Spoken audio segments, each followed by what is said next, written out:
Bom dia pessoal, tudo bem com vocês? Professor Baldo aqui. Na aula de hoje a gente vai falar a respeito da segunda lei de Mendel. Bom, em seus experimentos com as ervilhas, Mendel cruzou diferentes características e estudou a herança desses caracteres isolados, o monohibridismo, como por exemplo a cor que as ervilhas apresentavam. E com isso ele conseguiu criar as regras básicas das genéticas que entraram para a história da ciência e é o que a gente vem estudando até hoje. Só que ele começou a se preocupar com o comportamento de duas características, ou seja, a relação que uma característica poderia ter a outra. E aí, ao analisar esse tipo de herança, ou seja, a herança de duas características ou mais, Mendel fez algumas novas descobertas que culminou na segunda lei de Mendel. Ele basicamente percebeu em seus cruzamentos que cada caráter se segregava de maneira independente. Por exemplo, quando ele cruzava ervilhas que produziam sementes amarelas e lisas e ervilhas que produziam sementes verdes e rugosas. O resultado desse cruzamento seriam 100% ervilhas que possuíam casca amarela e lisas. Quando ele realizava o cruzamento dessa geração F1, a autofecundação, o resultado que ele obtinha era o seguinte. E como resultado desse cruzamento, ele observou a existência de fenótipos que anteriormente não existiam, como ervilhas amarelas e rugosas e ervilhas verdes e lisas. Anteriormente, você só tinha ervilhas que eram amarela e lisas ou verde e rugosas, certo? Essa nova combinação fenotípica surgiu após esse cruzamento de híbridos. E aí esse foi o primeiro start para ele formular essa teoria, essa lei na verdade, da segregação independente. Esse fato de que as características que são distintas, elas se segregam de maneira independente e se unem de maneira aleatória após a fecundação, ela é comprovada hoje em dia pelo processo da meiose. Porque durante a meiose 1, você tem a segregação dos pares de cromossomos, certo? De maneira aleatória, o que gera gametas que são distintos, ou seja, gametas que sofreram o processo de recombinação, tá certo? Então, antes da descoberta desse processo da meiose, o Mendel ele já tinha estabelecido uma lei que era basicamente uma versão, vamos dizer assim, mais simplificada do que é a meiose, só que do ponto de vista genético. E o que acontece é que quando você acaba analisando as expressões de dois genes em simultâneos, você amplia, tá, o leque de fenótipos possíveis, diferente do que acontecia na primeira lei de Mendel, em que você analisava basicamente um único gene com dois alelos. Nessa situação, você vai estar analisando dois genes, totalizando 4 alelos. E aí o que ele observou é que as proporções fenotípicas, elas extrapolam muito em relação ao que era anteriormente. A situação, quando você tem um cruzamento de heterozigotos, é que a proporção fenotípica que você vai ter é de 9 para 3 para 3 para 1, certo? E a mesma situação acaba ocorrendo em relação ao genótipo. Você tem uma diversidade de combinações genotípicas muito maiores do que quando você analisava apenas um único gene com dois alelos.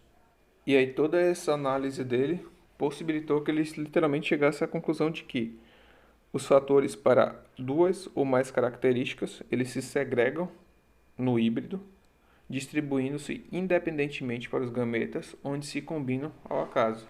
Ou seja, ele está falando que os alelos para dois ou mais genes, eles vão se segregar no híbrido de maneira independente, tá? Originando gametas que possuem diversidade genotípica maior e que vão se combinar de maneira ao acaso. E é isso que é a lei da segregação independente, também chamada de dihibridismo, quando você estiver falando de dois genes, ou trihibridismo, quando você estiver falando de três genes, e assim sucessivamente. Vamos observar agora como é que funciona o raciocínio da segunda lei de Mendel na prática, e vocês vão ver que é bem tranquilinho, tá? Antes de prosseguir, eu peço que vocês pausem o vídeo e tentem responder o exercício antes de olhar a resposta, e aí depois a gente segue com a explicação. A questão começa falando que em cobaias a pelagem preta é condicionada por um alelo que é dominante sobre o alelo que condiciona a pelagem marrom, e o alelo que condiciona o pelo curto ele é dominante sobre o que condiciona o pelo longo.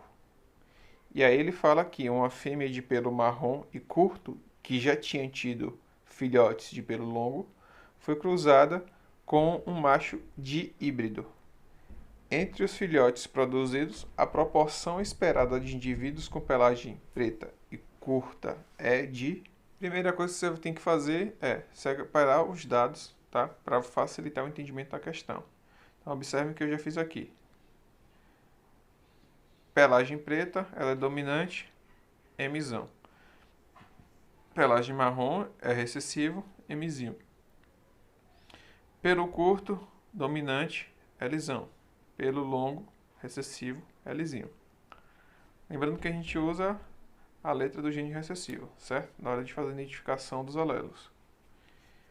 E aí agora a gente vai determinar o genótipo parental, em que a fêmea ela possui pelo marrom e curto.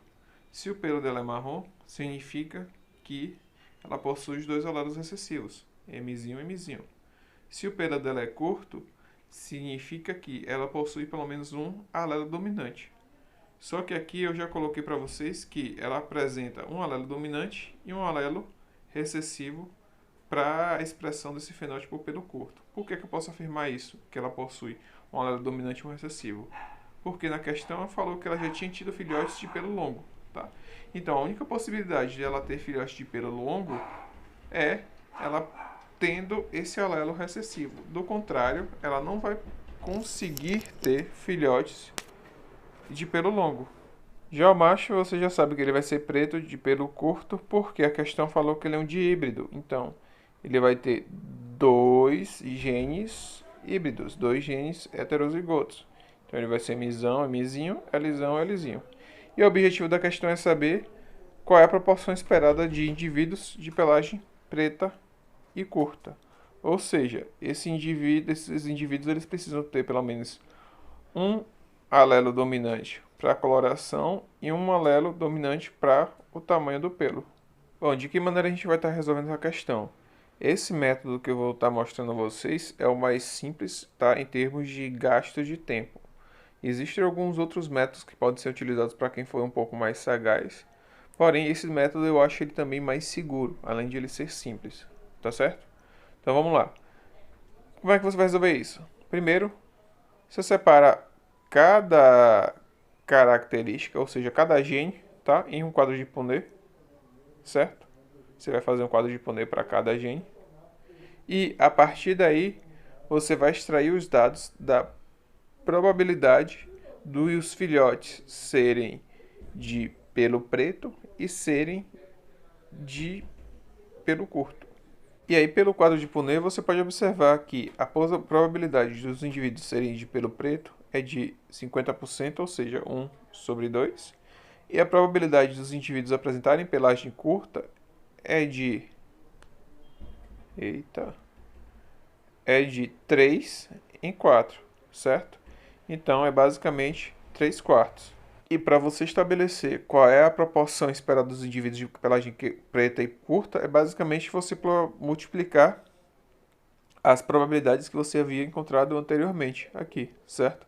Que resulta em 3 sobre 8. Então, 3 oitavos dos indivíduos, eles vão possuir a pelagem preta e curta, certo? Então, o raciocínio inteiro utilizado, ele está relacionado à segunda lei de Mendel, mas a aplicabilidade é basicamente a genética, o cálculo de genética simples que a gente viu anteriormente, certo? Não tem segredo nenhum.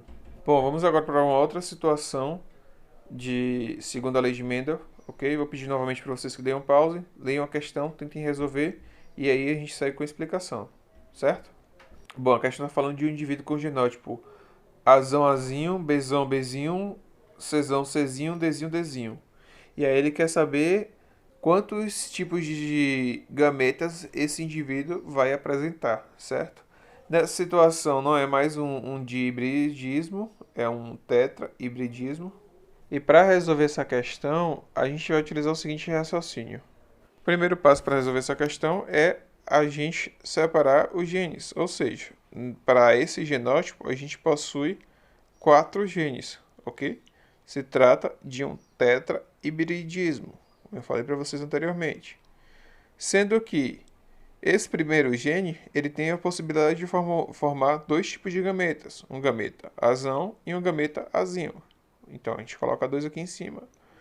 O segundo gene tem a possibilidade também de formar 2 tipos de gametas, então a gente coloca outro 2 em cima. O terceiro gene também tem a possibilidade de formar 2 tipos de gametas, um gameta Czão, um gameta Czinho, mais um 2 aqui em cima. Já o quarto gene, ele só tem a possibilidade de formar um tipo de gameta, que são todos gametas com Dzinho, certo? E aí, para a gente determinar os diferentes tipos de gametas que esse genótipo pode produzir, basta a gente multiplicar, tá, essa diversidade de gametas possíveis a partir de cada gene. E o resultado disso são 8 gametas. Dessa forma, você consegue, de maneira simples, analisando apenas o genótipo, determinar quantos tipos de gametas diferentes esse indivíduo pode apresentar, certo? Uma outra situação é a gente aplicar essa fórmula aqui, em que esse 2 ele vai sempre representar o número de alelos que o gene possui. Por exemplo, esse gene aqui, ele possui 2 alelos. Esse gene aqui possui 2 alelos. Então, aqui embaixo, você vai considerar como 2. Se por um acaso fosse uma situação de polialelismo, em que, por exemplo, esse gene aqui A, ele possuísse 3 alelos, aqui embaixo já não seria mais 2. Seria 3 elevado a n, certo? E esse n é o número de heterozigotos presentes no genótipo. Observe. Esse indivíduo aqui, ele possui quantos genótipos heterozigotos? 1, 2, 3. Porque isso aqui é homozigoto, certo? Então, é só você substituir o n por 3. E aí fica 2 elevado a n. Ou, 2 elevado a 3, perdão. Que é o mesmo que 2 vezes 2 vezes 2, que é igual a 8 gametas. Tá certo? Se por um acaso aqui ele fosse um Dzinho, significaria que esse indivíduo possui 4 genótipos heterozigotos, certo? E aí, com isso, então, ficaria 2 elevado a 4. Aí seria 2 vezes 2 vezes 2 vezes 2, que daria uma outra combinação de gametas. Tranquilo? Eu, particularmente, acho esse método mais fácil, porque ele é por interpretação, então você não precisa se até decorar a fórmula, tá? E ele é tão eficaz quanto esse método aqui.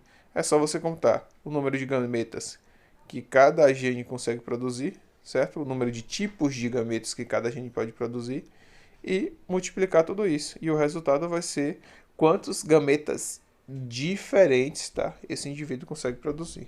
Ficou claro, pessoal? Bom, a aula de hoje vai até aí, tá?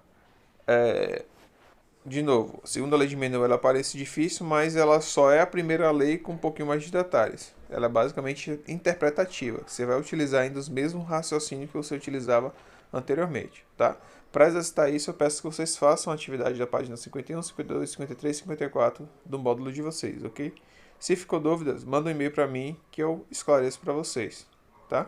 Só para avisar, se eu demorar para responder vocês é porque esses dias eu estou tendo um pouco de problema com a minha internet, ok? Porém, eu estou tentando resolver isso o mais breve possível, mas fiquem tranquilos que eu vou responder vocês, tá certo? Bom estudo e até a próxima aula.